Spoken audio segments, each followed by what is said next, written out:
Hello friends, welcome to Beyond the News. I'm Jim Grant. Coming up on today's show, we're going to be continuing our discussion with our Edible Eastbourne representative and founder, Sonny, and we're also going to be talking about why the taxman can't be trusted to raid your bank account. Sounds like a perfectly good idea to me, but we're going to start off today's show by, I want to talk about why it's important to start to eat organic food and stuff that you can grow yourself, with an article from Wednesday the 22nd of December 1999.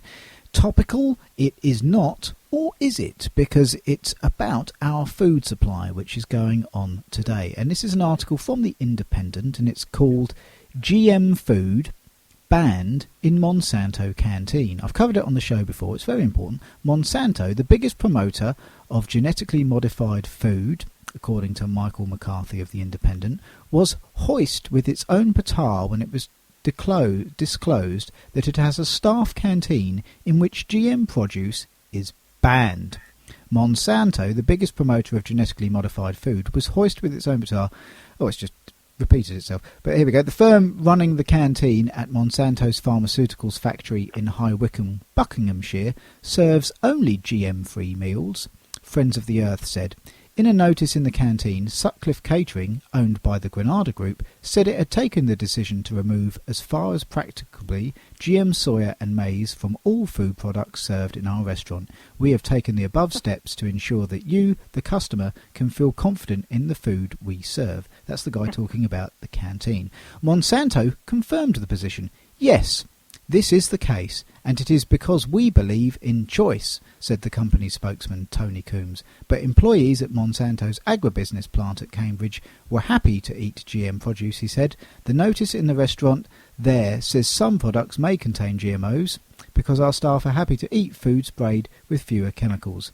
Monsanto says crops engineered to be tolerant of its own weed killers need less pesticide, but critics say that though the dosage may be less, the impact on the environment of the pesticides is much greater. But the headline there is, I always like to say to people, apply it to common sense and apply it to your life. If you're at a dinner party and you've got loads of people with suits, and let's say you arrive at the dinner party at 8 p.m. and everyone is already there, and they're saying to you, hi there, we made tonight's meal. Let's say there's about 20 people there.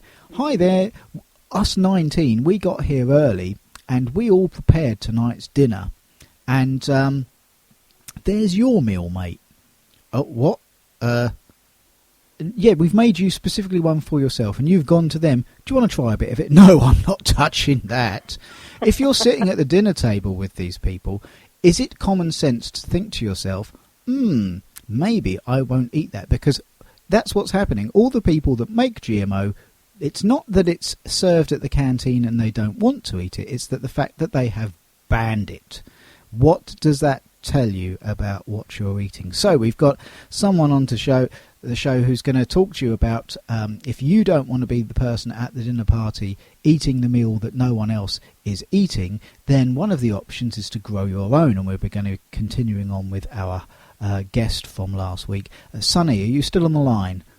Yes, I am. I heard you laughing at my little intro there. So, yes. Sonny, you're from Edible Eastbourne. Talk about the importance of organic food and, talk about the importance of organic food and growing your own, if you may. Okay.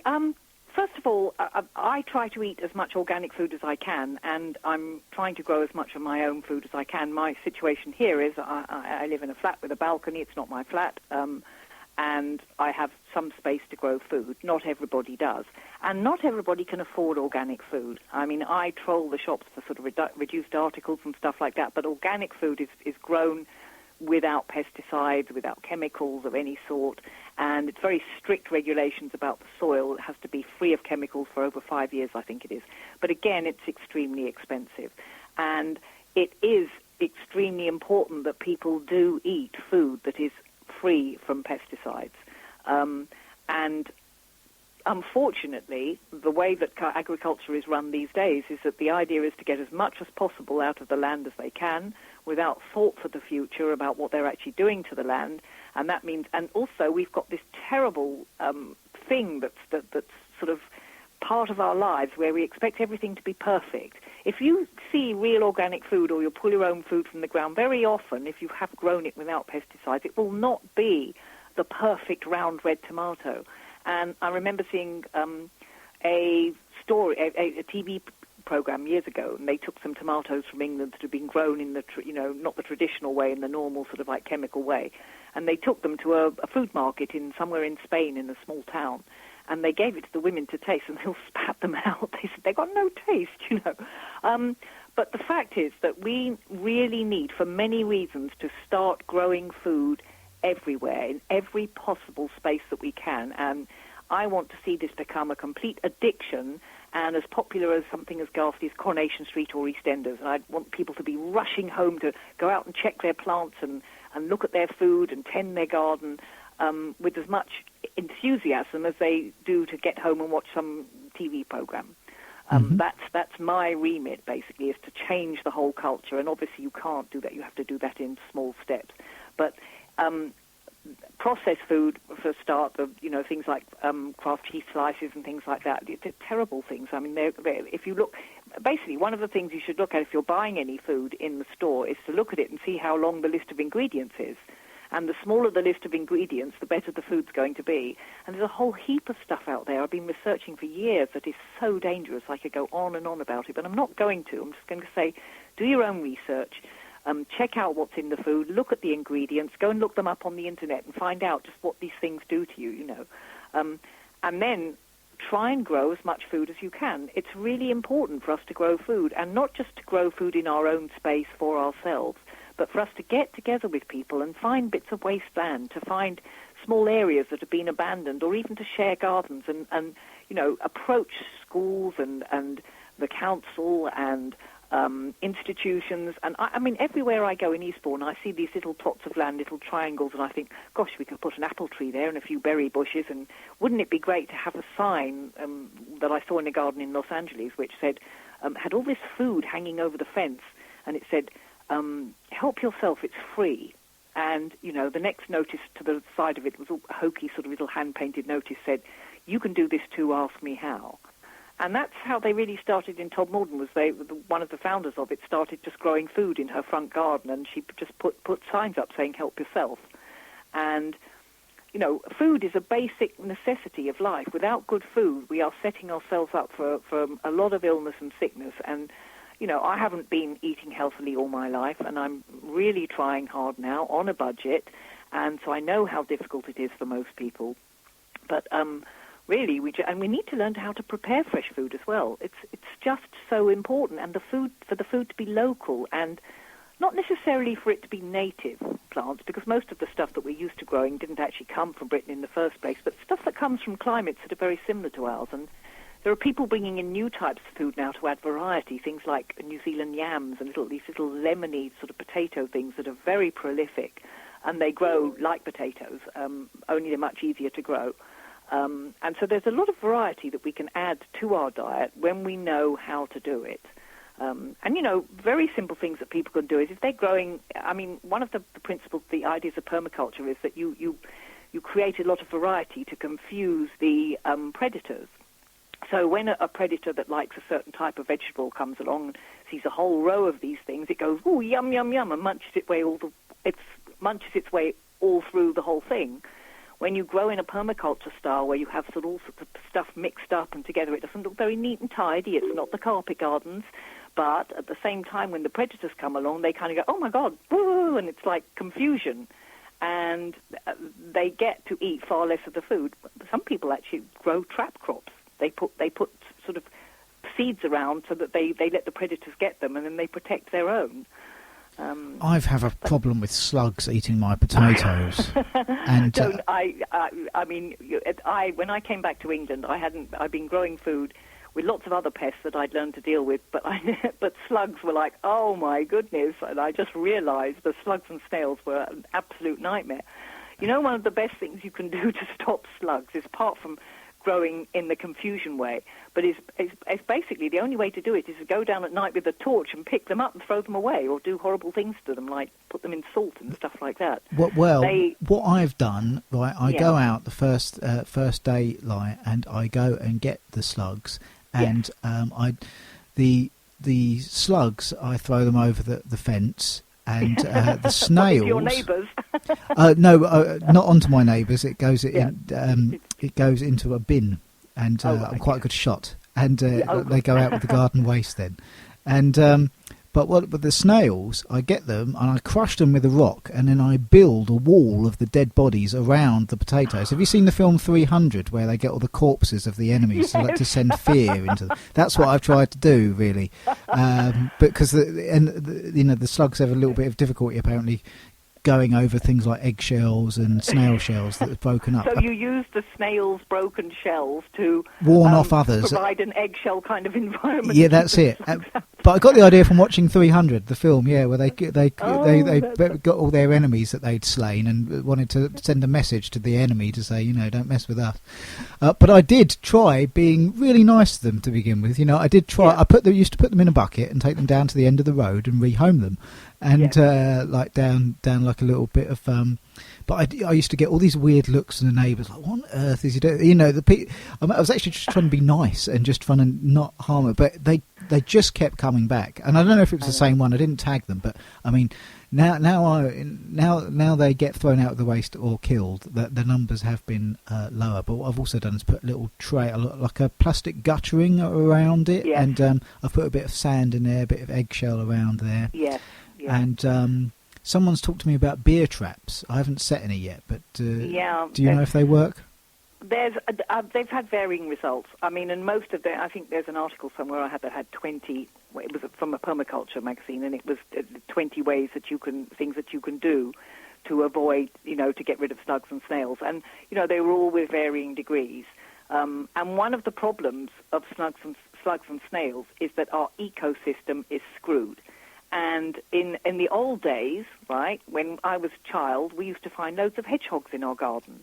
Yes. And hedgehogs eat slugs. They love them. And somehow or other we've got our garden so fenced up, because a hedgehog likes to travel. They don't just hang around in their little spot. They can travel for long distances slowly, but they travel. So they need to be able to have holes in the fence to come in and out. And then because the ecosystem is screwed up, sadly, we have now we have a lot of feral foxes, of urban foxes, and we feed a fox here, I have to say, and I love them, and I don't think they're bad at all, but they do eat hedgehogs. So again, we have gotten our system messed up, and we really have to start all over again and recreate a fully functional biosystem that where everything is working together with each other in harmony. There's a lot of things we can do. We can, they're doing things like creating GM mosquitoes to go and get rid of dengue fever, and we're trying to do all this stuff with sort of scientific and weird Frankenstein-type methods, and I just find that very challenging, My granddad used to say exactly the same thing, and I remember him saying about hedgehogs are really good because they eat all the slugs. But I was out at one time a couple of years ago, and I saw 2 hedgehogs together. And I thought, it'd be wonderful if I had them for my garden. But then I thought to myself, what if they've got a kid that's dependent on them bringing the food back? I can't bring myself to do it. That's from the man that murdered snails. I love it. Well, yeah, it's typical hypocrisy. I used to pick them up on the pathway when it was raining and move them back when I walked along the front. Yeah. I mean, and now I just take them and sling them as far as I possibly can. But I hate it. I hate it, and I don't want to be doing this. No, I didn't want to kill them at first, but I mean, it's different with hedgehogs. They're so cute, and I wouldn't say cuddly because they're spiky, but their little faces are just so cute, and I'm a real animal lover. Yeah. Whereas slugs and snails, no, I'm sorry, they're not cute to me. I tried to live with them. I tried to negotiate. I tried to live in peace. I like to do in harmony. Now they're put on my patio and they're crushed with a rock, and my potato crop has done better for it. But if you're thinking in terms of life, I mean, these things will kill the potato life, aren't they? So, yeah, I mean, but it's right, I haven't had any bad mojo come my way or anything like that. I think it's because I really did try and live in harmony with them first. But, yeah, I thought about that. I saw some hedgehogs and I thought, oh, that'd be great to put them in the garden. And, you know, I'd put them in a little nest. I'd make them still feel warm. But I thought, what if they're gathering food for a youngster? I couldn't live with myself like that. If some baby hedgehog died. There's lots of methods that now they're sort of like beginning to teach kids to sort of do things like building bug hotels. I was at Mitchelsham Priory not long ago, and we're walking past, and they had this sort of piled up bits of logs and little sort of like holes in there, and it was like, oh, this is the bug hotel, you know, and really we do need to try and encourage all these insects to come back, but the way we do it is not by importing a whole bunch of them and sticking them there, you know, even by bringing hedgehogs into our garden, but it is by starting out by building proper clean soil where things can grow properly and creating ecological environments in which things can grow. And when you actually see a situation, a garden that has been developed in this permaculture style, you'll see that there's very little work to be done in terms of getting rid of pests and stuff like that because everything works in harmony. But I mean, this is the fundamental stuff, and it's also a broad thing. I'm particularly into permaculture. I did a permaculture design course in America. I fell in love with it. I mean, and I realized that to try and throw that at people is sometimes too complicated. So what we try to do is we started a group on Facebook called Edible Eastbourne, and we just set it up. Anybody could post on there, and so long as it was related to food and growing food and preparing food and stuff like that. And we find a lot of people asking questions, and there's lots of really experienced gardeners who answer the questions, and we look up stuff, and we're posting stuff about companion planting, which is planting stuff together. For example, it's really good to plant nasturtiums, which are also edible, with tomatoes and beans and all sorts of things. They are extremely good at detracting some pests. I mean, I haven't got in my head the whole list of everything that they do, but you know, it's really look up companion planting if you're going to begin. Just look it up so that you've got some variety at least of stuff, and stuff grows well together. For example, tomatoes and carrots grow well together. The carrots actually really help the tomatoes. So if you have some throwaway seeds, plant carrots around the tomatoes. The carrots won't be too great, but they will really help the tomato to function and grow better. Okay. So I just want to ask. Go on, finish your point. Well, I was just going to say, to sort of get it away from gardening tips, cause which is also, you know, it's obviously that's what a lot of people seem to want. But the concept of Edible Eastbourne really is, as a movement, is to encourage people to grow food together and to encourage people to start looking around and approaching. We've already talked to the council. Some of us are actually in negotiation with them and have already prepared a kind of a plan which will tell you what to do if you want to grow food on council land. They are open to it, and there are a lot of sort of some hoops to go through, but it's not that difficult, and we're actually starting a project. I won't say where, but there's a park where we are talking now about setting up a permaculture food forest in one small area of it. And if that gets done, then it'll be a template for everyone else to sort of follow. And, you know, I'm sure people often look at spaces and they go, oh, I wish they'd do something with that. Well, the council, Friends of the Earth, got together with the council and created, I think it was 17 at the last council, somebody said 30 the other day, bee beds, where they planted little beds in public gardens and all over in little spaces with particular flowers and plants to encourage the bees. Because, you know, the poor things are just, there's hardly any bees around. Mm-hmm. And so, you know, these things are possible. And also, when people start doing stuff together, it builds community spirit. And, you know, we had an organic grower called Hankham Organics who do vegetable boxes. And, you know, they posted on Edible Eastbourne. They said, well, we've got some leftover stuff and, you know, we'd like to give it away, but we don't want people coming up here and collecting one or two plants in dribs and drabs. We haven't got time. Then a lady who was running a garden project and is one of the teachers at Mottcombe School said, oh, that's okay, our front garden's open, why don't you drop it there? And then people were saying, oh, I can't get there, and somebody else will say, well, I'll pick some up for you, or I'll keep some in my garden, you can pick them up there. And there's this whole sort of amazing kind of, you know, the victory garden sort of spirit that we humans, right, we tend to only act when we're on the brink. So when we had a world war in this country and there just wasn't any food coming in, people had to take their own measures, and they had to, and there was all this, people were growing food everywhere. My grandfather pulled up half of his orchard and grew masses of vegetables, which he gave away to the people in his village. And that's what I want to encourage people to do. I look at all these gardens and I think to myself, my God, if everybody grew food, if every pavement, every garden bordering a pavement were to have food overhanging, even if it were just berry, wonderful stuff actually, berry bushes or something like that, and had up little signs saying help yourself, wouldn't that just change the whole face of our interaction with people, And our society. So how do people get involved? Well, it's really, as I said, it's a kind of movement. We're a group. We're in the awareness-raising stage at the moment. We have got one community garden going. We've got another project on hand, and we're also doing some work with the school garden too. And I'm helping a local church with their little sort of small kind of container garden. But we have a group on Facebook, which if you look up Edible Eastbourne, 2 separate words, on Facebook, you will find the group or the page. And we do have a website, which we're just beginning to sort of populate, and that's edibleeastbourne.org. So you can go to our website. edibleeastbourne.org. Yes, and if you want to email me, I'm sunny@edibleeastbourne.org.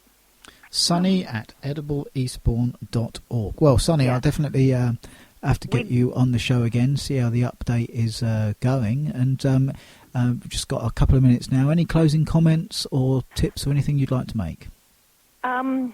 Yes. Do whatever you can to grow something. Get a seed, put it in a pot and watch it grow. Have that first. If you haven't got room, put some herbs on your window ledge. I mean, just do, because once you start, it's like an addiction, and I want everyone to get utterly addicted to growing food and to preparing fresh, healthy, local food.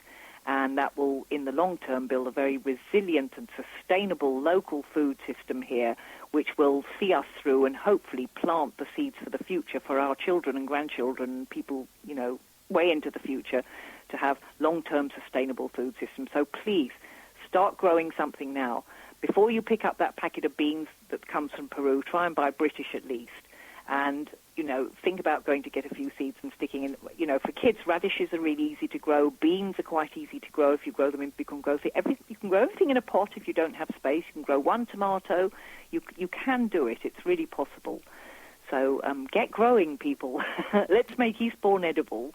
Excellent. And just plug that website and email address for me again, please.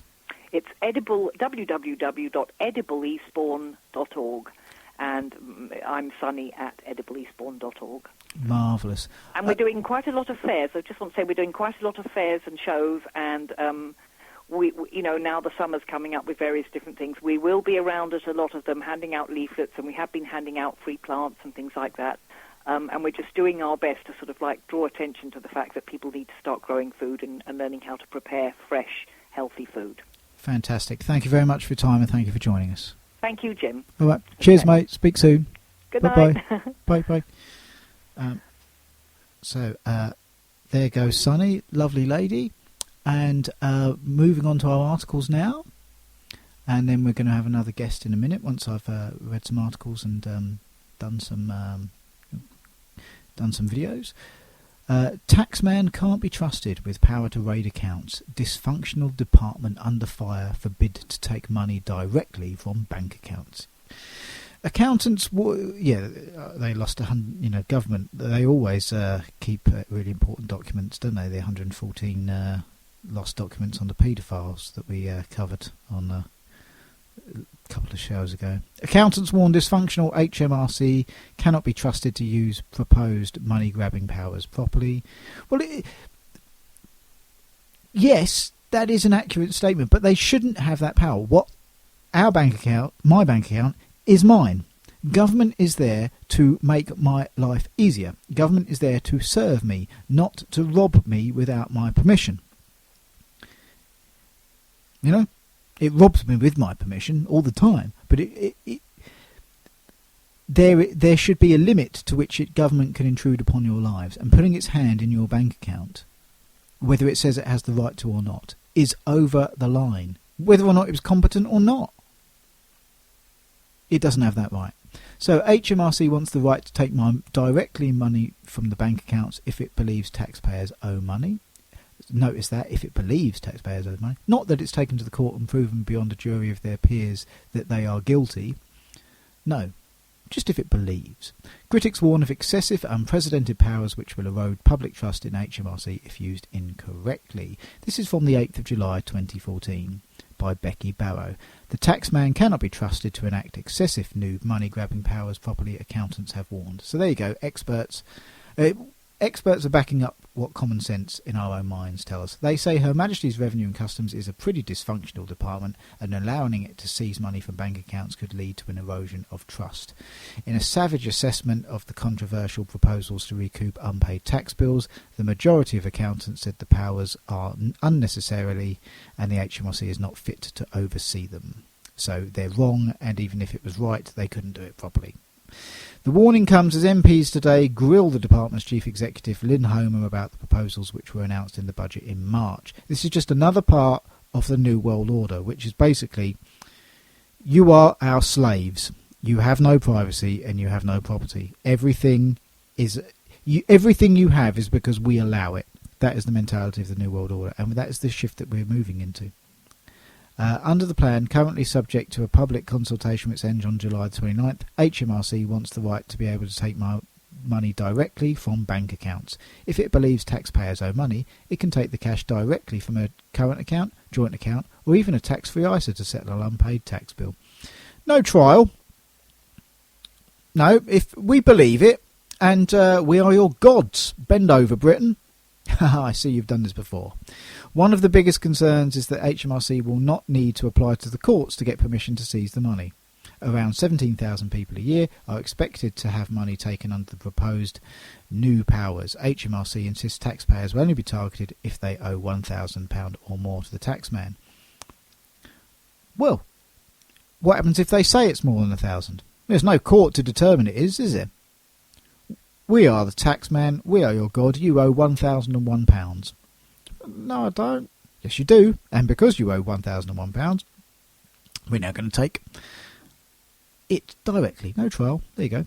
Have been So HMRC insists taxpayers will only be targeted if they owe £1,000 or more to the taxman, have been contacted by HMRC at least 4 times, and will have at least £5,000 left across all their accounts after the money has been removed. Meanwhile, you've heard me read articles out before how Starbucks, Amazon, Vodafone pay very little tax, next to nothing. So there you go. Another example of how the politicians bend to the will of the corporations, but when it comes to the individual, hell no, we'll take that money directly out your bank account. They're not doing that to Amazon, are they? And I bet they've got more than £1,000 in their account. They're not doing that to Starbucks, are they? I bet they got more than £1,000 in their account. So you see my point. Welcome to the New World Order, ladies and gentlemen. The New World. What is the New World Order? There are many names for it. The Bilderberg Agenda, the Illuminati, the New World Order. The New World Order is where the corporations have all the power and the individuals have none. That is it. Okay? That is it. And there are various ways to be able to get agendas and blah, blah, blah, blah, blah, and this, that, and the other. But that essentially is it. The corporations have all the power and you have none. You live in a post-democratic society. So there you go. Nice, huh? Moving on to our second article. Conspiracy to erase the truth. This is again by the Daily Mail. This is Max Hastings, 5th of July 2014. For centuries, the wicked have dreamt of wiping their crimes from history. Now, thanks to an idiotic ruling by European judges and Google's connivance, they're doing it in their thousands. The name Mario Castillo Gonzalez probably will not ring an instant bell in your mind. You might well guess that he was one of the kids who went out in the first round of Wimbledon. Ha ha ha. The Daily Mail and their humour. In reality, however, he is an obscure Spaniard. You see, stuff like that doesn't do the Daily Mail any favours. Remarks like that, is it? But the content of their information is accurate. So, suffer the delivery for the content. Right, in reality, however, he's an obscure Spaniard who has prompted a global storm, appalling everyone who cares about censorship. Some years ago, Senor Gonzalez got into a financial bother. He was obliged to sell his house to pay a gambling debt. Today, like many of us with such little embarrassments in our past, he would prefer that people did not know about this bad episode. he decided to bring a lawsuit demanding that all references should be deleted from the internet. The case wound its way through a succession of law courts. Then, in May, the European Court of Justice in Luxembourg passed judgment. Senor Gonzalez won a right such as a few fairy stories have ever dared confer, to airbrush his life story on his own terms. A crazy precedent was set. The court decreed that every citizen in Europe has a right to be forgotten. The ruling required Google to remove irrelevant and excessive personal information about European individuals from European search results upon request. People might say, well, that's a victory for privacy, isn't it? Well, let's look at the different sides of that. Whoever you may be, high or low, you are therefore granted Groundhog Day privileges by courtesy of Europe to rewind the movie of your life, omitting the nasty bits. This is surreal and indeed terrifying in its implications, but this is what is happening. Google, the search engine with global power such as history's great dictators, would have sold their children to wield as hastened to comply with the court's rulings. In the few weeks since it was made, an extraordinary range of people have demanded the right to be forgotten, and got their way. Not surprisingly, none has asked that references should be deleted to Oxford scholarships, kidney donations or friendships with Mother Teresa. All simply wanted personal lapses to be edited out of their CVs. For example, stories about the fact that solicitor Paul Baxendale Walker stood for election to the Law Society Council in 2002 without disclosing that he was awaiting trial on 4 charges were removed by Google. Also, perhaps that's what the 114 secret files on the paedophiles to do with politicians in Westminster that we just covered on other shows. Perhaps that could be done with it, eh? So be wary of those that say they have the power to edit history. Okay? I'm all for privacy, but privacy and historical editing are not necessarily one and the thing, so something to consider. Now, let's go to our second guest of the show. Lots of people want to talk to me now, which is nice. It's good. The listenership has doubled in the last couple of weeks, which is nice. So thank you all for the new listeners. I should probably just do a little preface.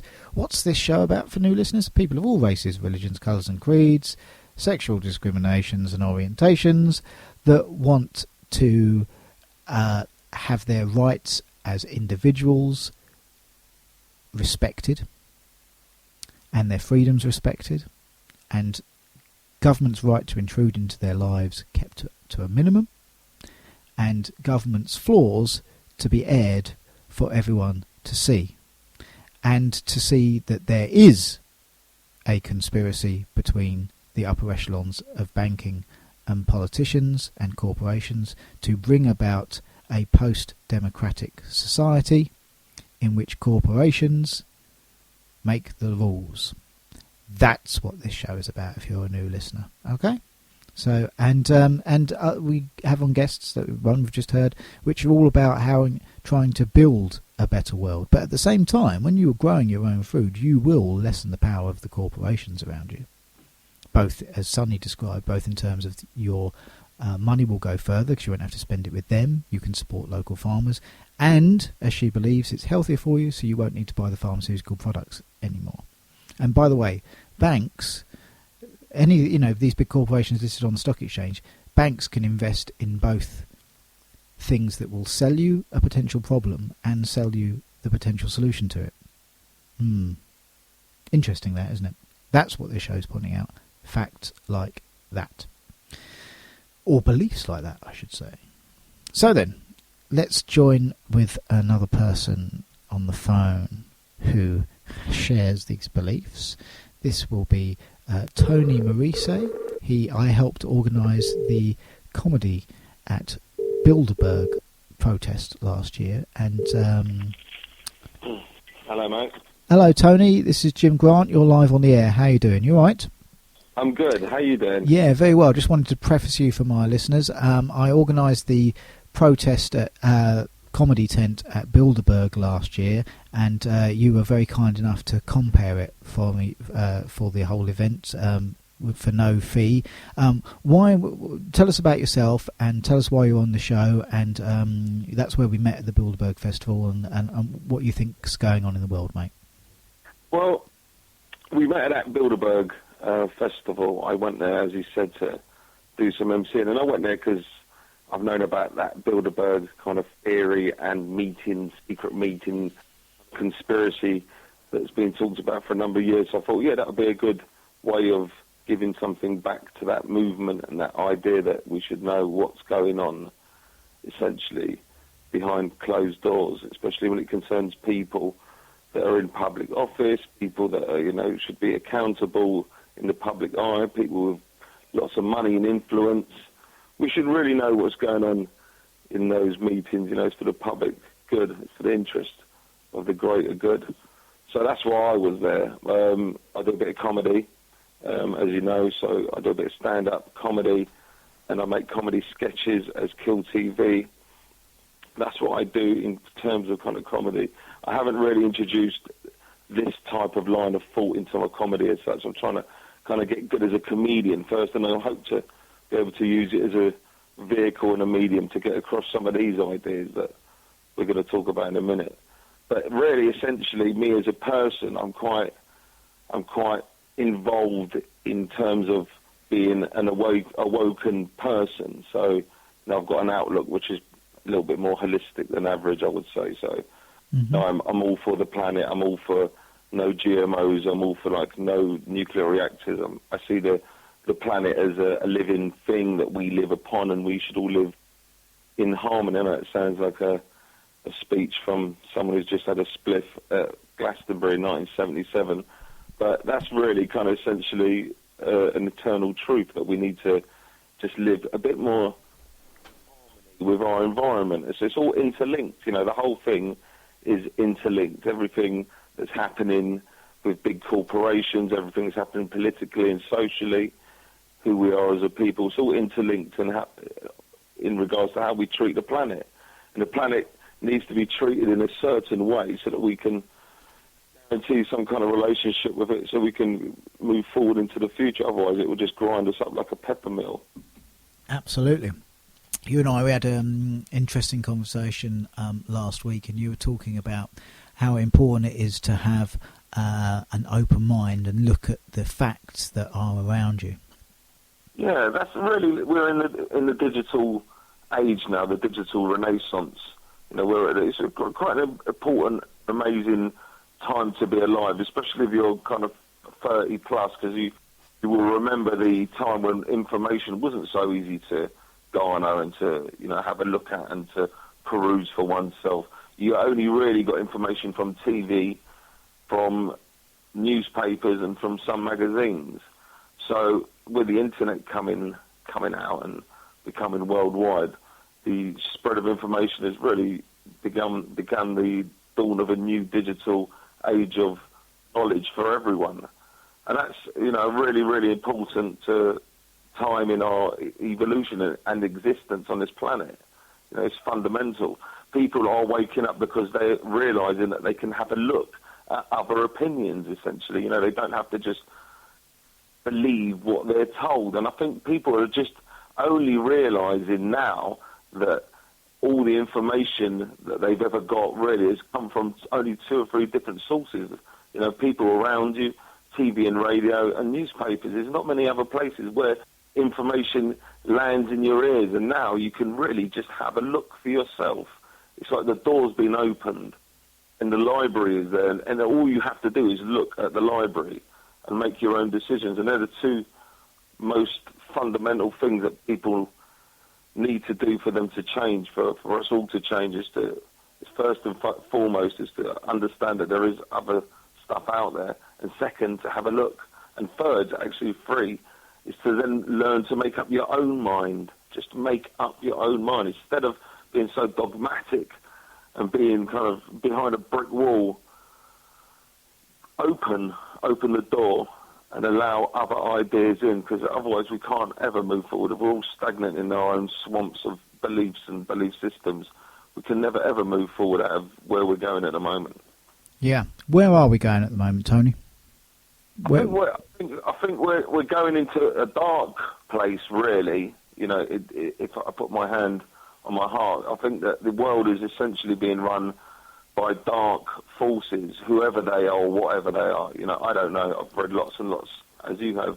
We all know there's lots of theories as to who controls things ultimately, but essentially all I really am sure of is that the people or organisations that are in control don't really care on a sentient being type level. They've got no respect for that kind of train of thought, they have no respect for that kind of holistic outlook. So really, we can be assured of that. I think we can all agree that most of the world is being pushed in a certain direction by individuals or groups of individuals that are really out for themselves or out for an agenda that we don't really know that much about, and it's not talked about in the media at all. Even now, where we're at a point where the whole of the paedophilia scandal is coming out again after 2 or 3 major celebrities have had their heads chopped off, in the public eye. We get to a point now where people are just saying, oh, there could be MPs involved in this. And everyone who's been talking about this for years and years, that's just the very entry level of that whole system. It goes right to the top, as we all know. It goes right to the top and into very dark and horrible places. But if you look how the perception is being drawn in the media by all the people who are behind the stories and who are like spinning the stories, it's really just a skirting over of the facts as quickly as possible to get to the other side and then break into another story. It's never really ever going to go to the depths that we need it to go. It's almost an impossible thing to happen. Who have they put in charge? They've put that Butler Sloss lady, ex-judge, in charge of the inquiry. And I mean, of course she's part of the establishment. She's 80-something years old. She's from a wealthy family background, and she's well connected in all those circles, and she would have been around and been at probably her heights during the 60s and 70s and 80s.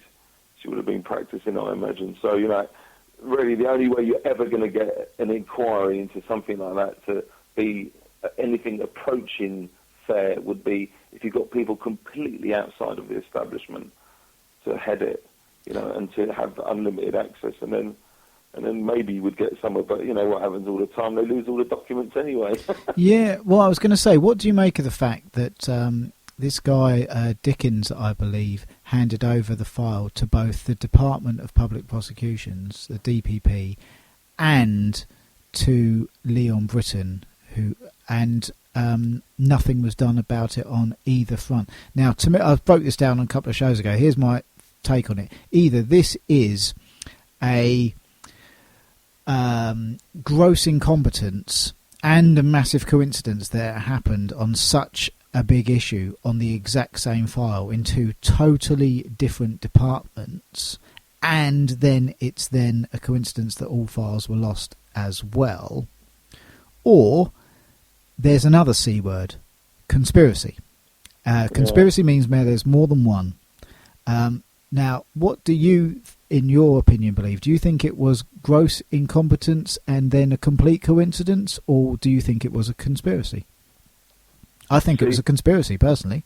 Yeah, I mean, my gut instinct tells me conspiracy, immediately, and I don't want to present myself as a person who jumps on the conspiracy bandwagon at any moment any given moment in time. As soon as something happens, like, oh my God, there's a conspiracy. Like turnips are slightly smaller than they were this time last year. It's down to the Illuminati. That's not me at all. I like to look at things. I'm the same. Yeah, of course. Look at what, like I'm going back to what I was saying a moment ago. Look at the information that's out there for yourself, mainstream information, BBC and Fox and CNN and Guardian and Telegraph and Observer and everyone you want to look at, you choose to look at them and look at some other stuff as well. That's all I think is needed. Look, and in this case, you only have to really look at the details. It's not stuff that's not being reported in the mainstream media. It's just putting it together and thinking for yourself and drawing a conclusion yourself, rather than just accepting the spin we know is going to come out at the end of this whole debacle as usual, and it will then move on to something else, and everyone will forget it like it never happened. But the horrible reality is probably it's been happening for very, very, very, very long time, very, very long time, probably centuries, in those kind of circles. And it won't stop now. It's just part of what they do. And if you think about that and you link that to power that's in control, you think, well, if they're involved in dark kind of things on that level, how many other dark levels are they operating on? How can these people, obviously it's not the entire government, obviously it's not all MPs, but it's certain ones in certain positions of power and influence high up the food chain. How can these people have our best interests at heart if they're hiding scandals and hiding rings of paedophilia like that, which are only the tip of the iceberg? How can we possibly have any confidence in those people? On some levels, I think they do actually let the country run well. They want the country to do well. But there's like another layer of thought process almost, where they're thinking in a different realm to who we are and what we are. They're thinking, they're just somewhere else making these other big decisions and, concealing stuff. That's just another part of their own existence, another compartmentalised part of their establishment. That's why it's so hard to reach. At the top level of government, there does seem to be a distinct lack of empathy, whether it's the fact that there is the probability of a cover-up. Norman Tebbit said that, didn't he? Probably a cover-up. Words to that effect, I should say, words to that effect. That there's a lack of empathy on things like if they're prepared to cover up on the paedophilia, and it's the lack of empathy when they go and say, right, we know going to need to take over Gaddafi for the take him out for the women and children, and they go and bomb the women and children. The lack of empathy when they say we can all debate on exactly how far the Iraq rabbit hole goes, but I think the majority of the British public know that they went in for the oil and they went in for the resources and they went in for in a nutshell, the politicians and Blair went in, and we can say that Tony Blair gets the money from JP Morgan gets the Iraq central bank contract. That's one of the first things they set up, that kind of thing. So we can see that these politicians do horrible things for their own self-interest, invading other sovereign nations and things like that. Whether Saddam, I'm not defending Saddam or not, I'm saying that the dodgy dossier was indeed a dossier that was dodgy and turned out to be false, or whether it's the fact that they go and then give money to their friends and financiers. I covered that on the show, underwrite insurance groups in the Cayman Islands or things like that, while closing down schools and hospitals, which will inevitably lead the British people to suffer. For all the three things I've described, the paedophile cover-up, the wars, and the giving money to the banks and friends and financiers while closing down schools and hospitals, it is a lack of empathy, and they don't seem to care that people suffer. Yeah, and that's what I was, trying to assert there as well, that they're thinking in a different kind of landscape. Their outlook, I think, is just so alien to the average person. I think it would almost be like inconceivable to a certain extent if we really knew what was going on, at certain levels. I think to a lot of the general public, I don't know if they even would have the capacity to absorb that unless it was really drummed home over a period of time. It means changing one's own perception of reality to a degree, not in some kind of incredible kind of ultra different parallel universe, but just within this reality here. These people are supposed to be on our side doing the best for us. People would have to retune themselves to the belief system that they're not there to do the best for us, but this is just what we got. We've got to get on with it. And I think a lot of people are already there, to be honest, where they know all this. They don't talk about it. So you could say one would believe that they're not awake, but they are. But their belief paradigm is that this is how it's supposed to be. We need people in charge. This is just how shit is. This is, excuse me for the French, this is just how it is, There's no way around it. We need to exist like this with people in charge doing these kind of things. And they know that they go in for oil. They know that they go in for strategic dominance in certain areas. They know that people are not stupid. People are, in this country, and in many places around the world, are highly tuned and intelligent now. People are educated. They can read. They can make up their own minds. And a lot of people have done that, but they just live in that reality. They just live in the reality where everything is how it has to be. There's no real getting around that, if you like. Yeah. You see what I mean? Yeah. But the whole thing, I can see that. I entirely get your point about that. But that mentality does not transfer over to paedophilia, does it? That people can think to themselves, well, I can let the politicians go and bomb women and children in Iraq if that secures my oil. Although, having said that, oil prices went up, a great deal afterwards. So, that's another little rabbit hole to go down. But there's no excuse for paedophilia, is there? That's the British mentality seems to be along those lines. Definitely. I think we can all agree on that. No one is going to kind of enjoy that to any kind of extent, having to read about it in the media and then having to hear news that people that you're voting for, people who you're paying taxes for their wages to run your life, essentially, in many ways, that they're engaged in such horrific, dark pastimes. But the thing is, I think there is still an element as well, that old kind of pre-1970s belief system, where people just kind of accept certain things, even horrific, dark stuff like that to an extent, because in their minds, that's what those people do. They come from those public school backgrounds, they're a bit odd, now and again they're going to have a little bit of a fiddle, that's what they do. They want the story to come and to go. They don't want it to linger. They don't want it hit in the media all the time. They don't want too much of this. They don't want a giant expose because it shatters, things that they believe in to a certain extent. And obviously that's not everyone. Obviously lots of people would love to see them all drawn out of the woodwork and, taken to court and punished. But this is like taking the court to court. How do you take the court to court? It's almost like a checkmate. As soon as you get to the top of the chessboard, to the top of this part of the game, in any kind of system or any kind of story or any kind of breakthrough bit of news, it always gets to a point where it's checkmate because they control the final moves. Mm-hmm. So it's almost kind of like a circle that just goes round and round. This could get to a certain stage and it will just go round and round.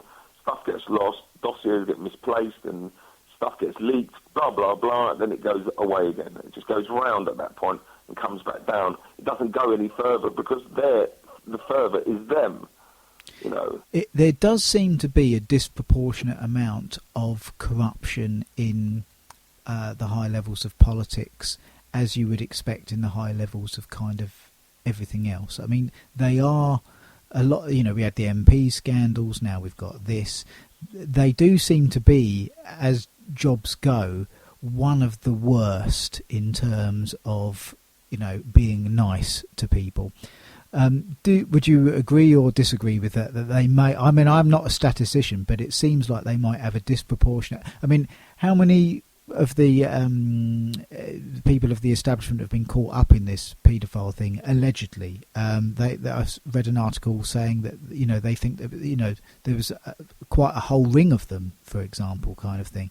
When you can, all them, it's like, if people talk about, when people, not to get into 9/11 now, but just to use it as an example, people would talk about 9/11 and it being an inside job, and then the question is thrown back, well, you think all the government would do such a thing? And the answer is no. Of course, most people don't, even conspiracy theorists, I would imagine, don't think the whole government would do such a thing. But what I think happens is that somehow these people get into strategic positions of power, within a government and almost form a government within a government. Yeah. I don't think that's anything unusual that any person can't just kind of simply imagine, because that's just how power works. You get little cliques and cliques all over the place, in corporations, in schools, amongst teachers, and in all walks of life. It's just a reflection of life itself. So of course that's going to happen. Do you also think there's an element where these little cliques, let's say they're meeting at their little kiddly-fiddling rings and things like that, and they're there and they one of them's in a position of power, and another position underneath them opens up, and you say to yourself, he'd be perfect for that role, my dirty little friend, he'd be perfect for that, because I know he's going to be in, and let's say that position happens to be like one that has the power to make certain files disappear. That's exactly the sort of friend you would want covering your rear end, no pun intended, isn't it? But that's like I said, that's just a reflection of life. If you ran a company selling windows and I was a friend of yours and I entered into the window making game, you'd probably give me a break. Yeah. It's just how humans work, isn't it? It's one of the kind of social ways in which human beings operate. They form little kind of tribes, if you like, and they sort the little tribe out. And tribes have agendas, because if you have a person who's kind of very powerful and linked, getting into a position where they can manipulate stuff, manipulate foreign policy and be close to the power source, so they're always kind of giving their 10 pence worth into the right-hand ear of someone in charge. That person then puts lots of people that are on their side in positions underneath them. As you said, when they open, they get filled by the right person. They don't get filled by people applying on gum tree. These people grow off their trees. They're the fruit of their own tree. Yeah. These people are already lined up. There's probably 2 or 3 presidents lined up already, from kids who are 5 years old. Yeah. So, Tony, we've got about 4 minutes left. Would you like to, if you've got a website that people can go and visit your stuff on? You mentioned something about Kill TV. Yeah, we've got a website where you can see some of our sketches, and it's www.killtv.co.uk. That's just Kill TV, KILLTNV.co.uk. And you can just see some of the stuff we've made. It's something that we like doing. There's some kind of slightly kind of conspiracy flavoured items in there, and a couple of kind of messages in there, deep hidden, but they're on it generally just for fun and for comedy purposes. But cool. Yeah, that's where my stuff is. Who's we? Who are the other comics? Well, the other 2 guys are Alex Lapera and Ben Salabati, so the 3 of us form Kill TV. They're not comics as such, they're more filmmakers who are kind of... Yeah. Who've got a comedy bent between them, and that's me. So we kind of like formed this little trio, and we've been making stuff for about 7 years. So we just sold a pilot to London Live. But the stuff we make, we want to get stuff, like what we're talking about tonight. Getting those kind of flavours and attitudes into new programs and sitcoms and dramas that are out. The Channel 4 are very good at that. I've just seen something that tonight advertised, and it looks like it's going to be pretty kind of out there and zeitgeisty in terms of government conspiracy ideas. Right. Well, we first met at the Bilderberg protest comedy show. How did you find out about Bilderberg? What, about the festival? About the fact that they exist. No, I think you found out about the festival because I gave you a phone. I think Don Biswas recommended you. Yeah, blame him. Yeah, good old Don Biswas. I heard about the Bilderberg group would have probably been in Nexus magazine a few years ago. Yeah. And it would have popped up in there. It definitely has popped up in there over the years, here and there. So that's probably my first port of call. And then the next... Oh, sorry about that. That's my alarm to say that we've got to wrap the interview up in about a couple of minutes. But yeah, we've still got a couple of minutes. What were you going to say? Yeah, I was going to say my second encounter with seeing what the Bilderberg were about was when Alex Jones made the documentary with Channel 4, I believe, and that was about Bohemian Grove. Oh, I meant to ask you about that just briefly in a minute. When you've got all these people at top levels of politics and government, I did that on the show. A couple of shows ago, I did a whole thing on the paedophile scandal, and I ended with Bohemian Grove. When you've got a load of people in robes chanting and weirdly burning effigies of children, it's probably not. It's probably a safe bet that these people are not quite right upstairs. Yeah, that's not your average punter, is it? That's not someone that you see in a Tesco's advert. No. Price of one. You don't see people worshipping owls on your high road in Streatham. And these are kind of quite unusual, fantastical events that are allegedly involving people of influence, wealth, and power.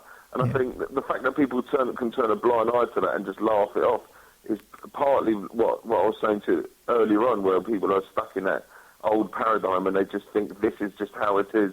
These people do a few weird things. What do you want me to do about it? They don't care to an extent. Not that everybody doesn't know. Lots of people do know. They just don't care to an extent. But now that stuff starts to affect them, they might start caring, and they'll put all these bits together and think, hold on a minute, this is just beyond not right. Yeah. I don't, owls, kids, murders, drone attacks, poisoning the planet, all sorts of things filling the atmosphere with barium and aluminum oxide to block out the sun, and people still denying that. All this stuff, it's all one thing. It's all just the other agenda. It's all that kind of knowledge and decision-making that's happening in a slightly different realm of existence in their minds to where we are as a people. Yeah. It's just they see us as part of almost an experiment, I think. Well, that's been Tony Morisi talking about Beyond What's Right here at Beyond the News. Check out our broadcast at beyondthenews.co.uk. Tony, thank you very much for your time. I'd love to get you back on the show in a couple of months' time and have a chit-chat about general stuff then. Thanks very much, Jim. That was great. All right. Cheers, Tony. Cheers, mate. Bye-bye. Bye. So, thank you very much for joining us. I've been Jim Grant. Check out the rebroadcast at beyondthenews.co.uk. And we've also got our news thing. If you click news, we've got news from all around the world where you can see the news articles that I've talked about and this on previous shows, all for yourself. And you can follow me at Twitter at Jim Grant Comedy. Thanks. Good night. See you next week.